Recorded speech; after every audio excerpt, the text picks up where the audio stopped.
Jubilee Hills bypoll survey ఫలితాలను కేకే ప్రకటించారు. జూబ్లీహిల్స్ లో బీఆర్ఎస్ ఏకపక్ష విజయం సాధించబోతుందని ప్రకటించారు. బీఆర్ఎస్ కు 55% ఓట్లు వస్తాయని తేల్చారు. కాంగ్రెస్ పార్టీకి 37% ఓట్లు వస్తాయని, బీజేపీ పార్టీకి గతంలో వచ్చిన ఓట్లలో సగమే వస్తాయని ప్రకటించారు. ఇది ఒక్క రోజులో చేసిన సర్వే కాదని, తాము చాలా కాలం పాటు అన్ని డివిజన్లలో చేసిన సర్వేగా ప్రకటించారు. మజ్లీద్ ఇచ్చిన సపోర్టును ముస్లింలు పట్టించుకోకుండా కాంగ్రెస్ పార్టీకి కాకుండా బీఆర్ఎస్ పార్టీకే సగానికి పైగా ఓట్లు వేస్తున్నారని కేకే తన సర్వేలో తేల్చారు.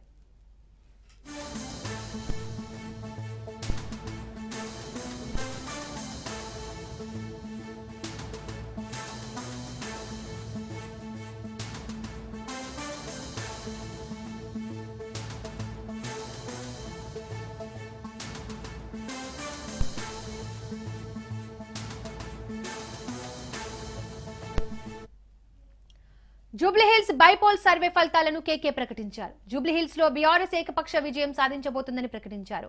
మరింత సమాచారం మా ప్రతినిధి సైదులు లైవ్ ద్వారా అందిస్తారు. సైదులు.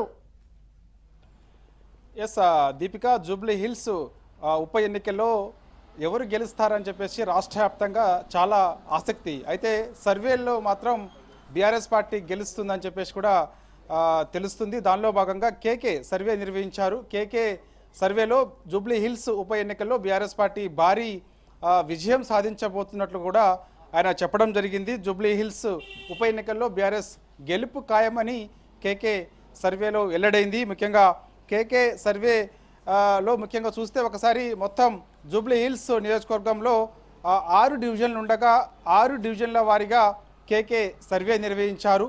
అయితే ఈ యొక్క సర్వేలో ఏ డివిజన్లో ఏ పార్టీకి ఎంత ఆధిక్యత ఉన్నది, బీఆర్ఎస్ పార్టీకి ఎంత ఆధిక్యత ఉన్నది, కాంగ్రెస్ పార్టీకి ఎంత ఆధిక్యత ఉన్నది, అదేవిధంగా బీజేపీకి ఎంత ఆధిక్యత ఉన్నది, అంటే ఈ 3 ప్రధాన పార్టీలు. అయితే ఈ 3 ప్రధాన పార్టీలకు సంబంధించి మేము గెలుస్తామని చెప్పేసి చెప్తున్నప్పటికి కూడా కేకే సర్వేలో మాత్రం చాలా స్పష్టంగా కొన్ని ఏ పార్టీకి ఎంత ఆధిక్యత, ఏ డివిజన్లో వచ్చే అవకాశం ఉన్నట్లు కూడా వెల్లడైంది. దానిలో భాగంగా ఒకసారి చూస్తే బోరబండ డివిజన్ ఒకసారి చూసుకుందాం. బోరబండ డివిజన్లో 63%తో బీఆర్ఎస్ పార్టీ ముందంజలో ఉన్నట్లు కేకే సర్వేలో వెల్లడైంది. అంటే బోరబండ డివిజన్ చాలా కీలకమైన డివిజన్. జూబ్లీహిల్స్ ఉప నియోజకవర్గంలో బోరబండ డివిజన్ చాలా కీలకమైనటువంటి డివిజన్. ఎందుకంటే బోరబండ డివిజన్లో ఎక్కువగా ఓట్లు ఉంటాయి కాబట్టి సో ఆ డివిజన్ నుంచి ఎవరికి ఎక్కువ ఓట్లు వస్తాయో వారు గెలుస్తారని చెప్పేసి ప్రధాన పార్టీలన్నీ కూడా చెప్తుంటాయి. కాకపోతే ఇప్పుడు బోరబండలో కేకే సర్వేలో ఏం చెప్తున్నారంటే 63%తో బీఆర్ఎస్ పార్టీ ముందంజలో ఉన్నట్లు కేకే సర్వేలో వెల్లడైంది. అయితే కాంగ్రెస్ గ్రాఫ్ బోరబండలో చూస్తే అక్కడ పడిపోయినట్లు కూడా చాలా స్పష్టంగా చెప్తున్నారు. సో అదేవిధంగా రెహమత్ నగర్ డివిజన్ ఒకసారి చూసుకుందాం. 2వ డివిజన్ రెహమత్ నగర్ డివిజన్లో చూస్తే అక్కడ కాంగ్రెస్ పార్టీ భారీ ఆధిక్యత ఉన్నట్లు కూడా కేకే సర్వేలో వెల్లడైంది. రెహమత్ నగర్లో కాంగ్రెస్ పార్టీ కొంత ఆధిక్యత ఉన్నట్లు కూడా కేకే సర్వే చెప్తుంది. సో రెహమత్ నగర్లో బీఆర్ఎస్ పార్టీకి ఒకసారి సర్వేలో చూస్తే కేకే సర్వేలో వెల్లడైంది ఏంటంటే బీఆర్ఎస్ పార్టీకి 45.6% అక్కడ ఉన్నట్లు కూడా గుర్తించారు. సో రెహమత్ నగర్లో కాంగ్రెస్ పార్టీకి 51.5% ఉన్నట్లు కూడా గుర్తించారు. కాబట్టి రెహమత్ నగర్లో మాత్రం కాంగ్రెస్ పార్టీకి కొంత ఆధిక్యత అక్కడ ఉంటున్నట్లు కూడా గుర్తించడం జరిగింది కేకే సర్వేలో. అదేవిధంగా ఎర్రగడ్డలో చూస్తే మాత్రం ఎర్రగడ్డ డివిజన్ ఒకసారి చూసుకుందాం.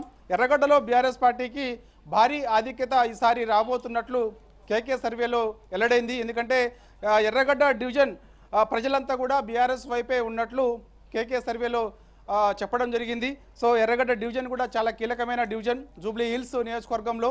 సో ఎర్రగడ్డ డివిజన్లో బీఆర్ఎస్ పార్టీకి భారీ ఆధిక్యత ఈసారి రాబోతుంది. గతంతో పోల్చుకుంటే 2023 శాసనసభ ఎన్నికల సమయంలో ఎర్రగడ్డలో బీఆర్ఎస్ పార్టీకి మెజారిటీ వచ్చినప్పటికీ కూడా అంతకంటే ఎక్కువ ఈసారి ఎర్రగడ్డలో బీఆర్ఎస్ పార్టీకి రాబోతున్నట్లు కేకే సర్వేలో వెల్లడైంది. సో ఒకసారి చూస్తే ఎర్రగడ్డలో బీఆర్ఎస్ పార్టీకి 61.6% ఆధిక్యత అక్కడ చాలా స్పష్టంగా కనిపిస్తున్నట్టు కూడా కేకే సర్వేలో వెల్లడించి, అదేవిధంగా కాంగ్రెస్ పార్టీకి ఒకసారి చూసుకుంటే సో 31.7% మాత్రమే ఆధిక్యత కొనసాగే అవకాశం ఉన్నట్లు చెప్తున్నారు. సో చూడాలి మరి ఇక, ఎందుకంటే సమయం కూడా చాలా తక్కువగా ఉంది. సో ఈ రోజుతో పోల్చుకుంటే మనకి 9 రోజులు మాత్రమే ఉంది. సో ఈరోజు దాదాపుగా అయిపోయినట్టే 8 రోజులు మాత్రమే ఉంది కాబట్టి సో పరిణామాలు మారకపోవచ్చు అని చెప్పేసి కూడా అంచనాలు వస్తున్నాయి. కేకే సర్వే మాత్రం చాలా స్పష్టంగా చెప్తుంది. సో ఎర్రగడ్డలో మాత్రం బీఆర్ఎస్ పార్టీకి అత్యధిక మెజారిటీ ఈసారి రాబోతుంది. 61.6% ఓట్లు అక్కడ రాబోతున్నట్టు కూడా బీఆర్ఎస్ పార్టీకి కేకే సర్వేలో వెల్లడైంది. కాంగ్రెస్ పార్టీకి చూస్తే 31.7%, బీజేపీ పార్టీకి చూస్తే మాత్రం 6.7% మాత్రమే అని చెప్పేసి కూడా చెప్తున్నారు. అదేవిధంగా ఇంకో చాలా కీలకమైన డివిజన్ జూబ్లీ హిల్స్ నియోజకవర్గంలో షేక్పేట డివిజన్లో చూస్తే మాత్రం బీఆర్ఎస్ పార్టీకి 60.1% ఆధిక్యత అక్కడ వచ్చే అవకాశం ఉంది ఓట్లు. కాంగ్రెస్ చూస్తే మాత్రం కాంగ్రెస్ పార్టీకి 33% మాత్రమే ఈ యొక్క షేక్పేట డివిజన్లో ఓట్లు వచ్చే అవకాశం ఉన్నట్లు కూడా కేకే సర్వేలో తేలడం జరిగింది. బీజేపీ పార్టీకి చూస్తే మాత్రం 6.9% మాత్రమే వచ్చే అవకాశం ఉన్నట్లు కూడా చెప్తున్నారు. అదేవిధంగా ఇక సోమాజిగూడ డివిజన్ పరిధిలో కొంత శ్రీనగర్ కాలనీ మనకి జూబ్లీ హిల్స్ నియోజకవర్గ పరిధిలోకి వస్తుంది. సో శ్రీనగర్ కాలనీలో ఒకసారి చూద్దాం.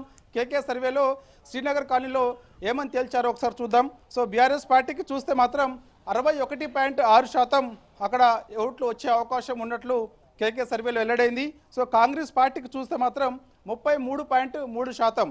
అదేవిధంగా బీజేపీ పార్టీకి చూస్తే మాత్రం 4.8% మాత్రమే అక్కడ శ్రీనగర్ కాలనీలో బీజేపీకి ఓట్లు వచ్చే అవకాశం ఉంది. దీన్ని బట్టి చూస్తే శ్రీనగర్ కాలనీలో కూడా బీఆర్ఎస్ పార్టీకి ఆధిక్యత ఈసారి వచ్చే అవకాశం కనిపిస్తుంది. శ్రీనగర్ కాలనీ మొత్తం ఓట్లన్నీ కూడా ఈసారి బీఆర్ఎస్కి గంపగుత్తగా కూడా పడే అవకాశం ఉన్నట్లు కూడా చెప్తున్నారు ఈ కేకే సర్వేలో.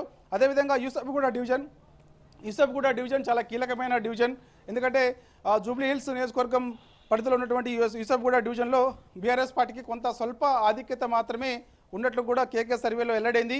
యూసఫ్గూడలో ఒకసారి చూద్దాం ఏ పార్టీకి ఎంత శాతం ఓట్లు వచ్చే అవకాశం ఉన్నట్లు కేకే సర్వేలో తేలిందంటే యూసఫ్గూడలో ఒకసారి చూస్తే మాత్రం బీఆర్ఎస్ పార్టీకి 47.1% మాత్రమే బీఆర్ఎస్ పార్టీకి ఓట్లు వచ్చే అవకాశం ఉన్నట్లు కేకే సర్వేలో వెల్లడైంది.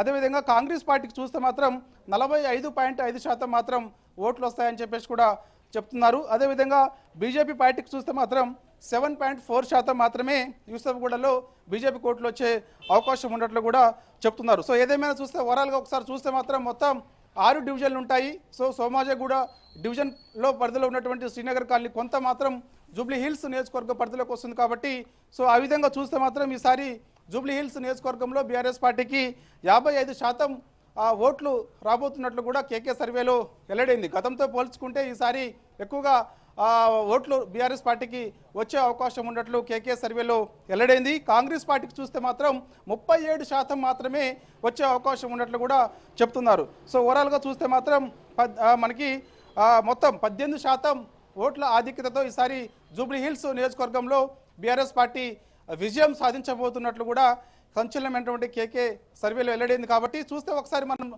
ఎందుకు అసలు ఏం జరిగింది అనేది ఒకసారి చూస్తే మాత్రం జూబ్లీ హిల్స్ నియోజకవర్గంలో ఈసారి ఎంఐఎం పోటీలో లేదు. అంటే మనకి ఒకసారి చూస్తే కమ్యూనిటీ పరంగా చూస్తే మాత్రం మనకి ఎక్కువగా 1,18,000 ఓట్లకు పైగా మైనార్టీ ఓట్లు జూబ్లీ హిల్స్ నియోజకవర్గంలో ఉన్నాయి. అయితే వాస్తవంగా ప్రతిసారి కూడా ఎంఐఎం బరిలో ఉంటుంది జూబ్లీ హిల్స్ నియోజకవర్గంలో. అయితే మరి ఈసారి ఎందుకు బరిలో లేదు సో ప్రశ్న. అయినప్పటికీ కూడా ఎంఐఎం కాంగ్రెస్ పార్టీకి సంపూర్ణ మద్దతు ఇచ్చింది. సో ఈసారి ఎంఐఎం ఓట్లన్నీ కూడా కాంగ్రెస్ పార్టీకి వస్తున్నాయి. సో కాంగ్రెస్ పార్టీ గెలవబోతుందని చెప్పేసి అనేక సంకేతాలు వచ్చినప్పటికి కూడా అన్ని సర్వేలు చూస్తే మాత్రం ఈసారి మైనార్టీ ఓట్లన్నీ కూడా బీఆర్ఎస్ పార్టీకి వన్ సైడ్ పడబోతున్నట్లు కూడా మనకి స్పష్టంగా తెలుస్తుంది. ఎందుకంటే ముఖ్యంగా కాంగ్రెస్ పార్టీ 22 నెలల పాలనకు సంబంధించి చూస్తే అనేక హామీలు ఇచ్చారు. ఏ ఒక్క హామీ కూడా నెరవేర్చలేదు. కాబట్టి సో ఇది కొంత మైనస్. ప్రభుత్వ వ్యతిరేక కారణంగానే ఈసారి జూబ్లీ హిల్స్ నియోజకవర్గంలో సిట్టింగ్ స్థానం బీఆర్ఎస్ పార్టీ విజయం సాధించబోతున్నట్లు కేకే సర్వేలో వెల్లడైంది. ఎందుకంటే ప్రభుత్వం వ్యతిరేకత ఎక్కువగా ఉంది రాష్ట్రంలో. దానిలో భాగంగానే జూబ్లీ హిల్స్ నియోజకవర్గంలో కూడా ఇచ్చినటువంటి హామీలు ఏ ఒక్క హామీ కూడా కాంగ్రెస్ పార్టీ నెరవేర్చలేదని ప్రజల్లో ఉన్నది. కాబట్టి సో ఖచ్చితంగా జూబ్లీ హిల్స్ నియోజకవర్గంలో మైనార్టీ ఓట్లన్నీ కూడా ఈసారి బీఆర్ఎస్ పార్టీకి కారు గుర్తుకి పడబోతున్నట్లు కూడా చెప్తున్నారు. సో అందుకని ఈసారి కాంగ్రెస్ పార్టీ అక్కడ విజయం సాధించడం లేదు. బీఆర్ఎస్ పార్టీ సిట్టింగ్ స్థానం బీఆర్ఎస్ పార్టీ ఖచ్చితంగా విజయం సాధించబోతున్నట్లు కూడా చెప్పడం జరిగింది. కాకపోతే ఇక చూస్తే మాత్రం ఒకసారి ఈ యొక్క మైనార్టీ ఓట్లు కొంత అంటే మనకి కొంత ఎక్కువగా మైనార్టీ ఓట్లు జూబ్లీ హిల్స్ నియోజకవర్గంలో ఉన్నప్పటికీ కూడా 1,18,000 ఓట్లకు పైగా ఉన్నప్పటికీ కూడా అందులో సగానికి పైగా ఓట్లు ఈసారి బీఆర్ఎస్కి పడే అవకాశం ఉన్న నేపథ్యంలో అందుకు ఖచ్చితంగా బీఆర్ఎస్ పార్టీ విజయం సాధించబోతున్నట్లు కూడా తెలుస్తుంది. దాంతోపాటు గతంతో పోలిస్తే ఈసారి జూబ్లీ హిల్స్ నియోజకవర్గంలో బీజేపీ ఓటు బ్యాంకు చాలా తక్కువ అయినట్టు కూడా చెప్తున్నారు. ఎందుకంటే గతంలో చూస్తే ఈసారి తక్కువగా ఓట్లు అంటే బీజేపీకి ఓట్లు పడే అవకాశం ఉన్నట్లు కేకే సర్వేలో వెల్లడైంది. బీజేపీ ఓట్ బ్యాంక్ కూడా ఈసారి బీఆర్ఎస్కి పడే అవకాశం ఉన్నట్లు కూడా కేకే సర్వేలో వెల్లడైంది. కాబట్టి ఖచ్చితంగా ఇటు ఒకవైపు కాంగ్రెస్ పార్టీ వ్యతిరేకత ఓటు ఇటు బీఆర్ఎస్కే ప్లస్ అవుతుంది. అదేవిధంగా బీజేపీకి చెందినటువంటి ఓట్లన్నీ కూడా ఈసారి బీఆర్ఎస్కే ప్లస్ కాబోతున్నాయి. అదేవిధంగా మైనార్టీ ఓట్లన్నీ కూడా అంటే మైనార్టీలు అందరూ ఒకవైపు బీఆర్ఎస్ వైపే ఉన్నప్పటికీ కూడా ఎంఐఎం ఓటు బ్యాంక్ కూడా ఈసారి బీఆర్ఎస్కే పడే అవకాశం ఉన్న నేపథ్యంలో ఖచ్చితంగా 18%తో ఆధిక్యతతో బీఆర్ఎస్ పార్టీ జూబ్లీ హిల్స్ నియోజకవర్గంలో ఉన్నట్లు ఖచ్చితంగా విజయం సాధించబోతున్నట్లు కూడా కేకే సర్వేలో వెల్లడైంది. కాబట్టి గతంతో పోలిస్తే ఒకసారి 2023 శాసనసభ ఎన్నికల సమయంలో బీఆర్ఎస్ పార్టీ ఓటమికి గల కారణం రాష్ట్ర వ్యాప్తంగా ఒకసారి చూసుకుంటే ప్రభుత్వ వ్యతిరేక విధానాల పట్లనే ఆనాడు బీఆర్ఎస్ పార్టీ ఓటమి చెందింది. సో ఇప్పుడు కూడా రాష్ట్రంలో కాంగ్రెస్ పార్టీ అధికారంలో ఉంది. 22 నెలల కాంగ్రెస్ పార్టీ పాలన పైన ప్రజలు ఎంతో వ్యతిరేకతతో ఉన్నారు. కాబట్టి సో ఆ వ్యతిరేకత ఓటే ఈసారి బీఆర్ఎస్ పార్టీకి ప్లస్ కాబోతుంది. సిట్టింగ్ స్థానం జూబ్లీ హిల్స్ నియోజకవర్గంలో బీఆర్ఎస్ పార్టీ విజయం సాధించబోతున్నట్లు కేకే సర్వేలో వెల్లడైంది. Right, thank you Saidulu.